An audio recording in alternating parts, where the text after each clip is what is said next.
राज्यातील शिक्षण भरती प्रक्रियेत मोठी खळबळ उडाली आहे। 22 जून 2017 नंतर पवित्र पोर्टल डावलून नियमबाह्य पद्धतीने भरती झालेल्या 8000 शिक्षकांची आता कसून चौकशी केली जाणार आहे। शालेय शिक्षण विभागाने यासाठी उपसंचालकांच्या अध्यक्षतेखाली त्रिसदस्यीय समिती नेमलेली आहे आणि या शिक्षकांचे पगार थांबण्याची शक्यता निर्माण झाली आहे। विभागीय आयुक्त डॉक्टर चंद्रकांत पुलकुंडवार यांच्या अध्यक्षतेखालील एसआयटी सध्या राज्यातील 3 लाख कर्मचाऱ्यांच्या कागदपत्रांची पडताळणी करते आहे आणि यात मोठे गैरप्रकार समोर येण्याची शक्यता आहे।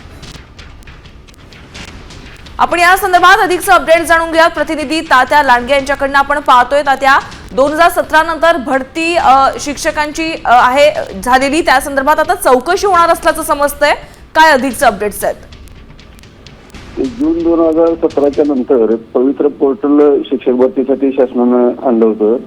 मात्र काही काळासाठी ते पवित्र पोर्टल बंद असल्याचा फायदा घेत अनेक शैक्षणिक संस्थांनी त्यांच्या शाळांमध्ये जे पदभरती केलेली आहे ते पवित्र पोर्टलला डावलून केलेली आहे।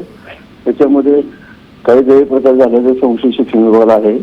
त्या अनुषंगाने हे शिक्षण विभाग त्या काळातले जे 70,000 जे शिक्षक आहेत ज्यांना पवित्र पोर्टल शिवाय भरलेला आहे त्यांची चौकशी करणार आहे। त्या चौकशीमधून यातले बऱ्यापैकी बोगसगिरी बाहेर येईल असं शिक्षण विभागाला वाटते।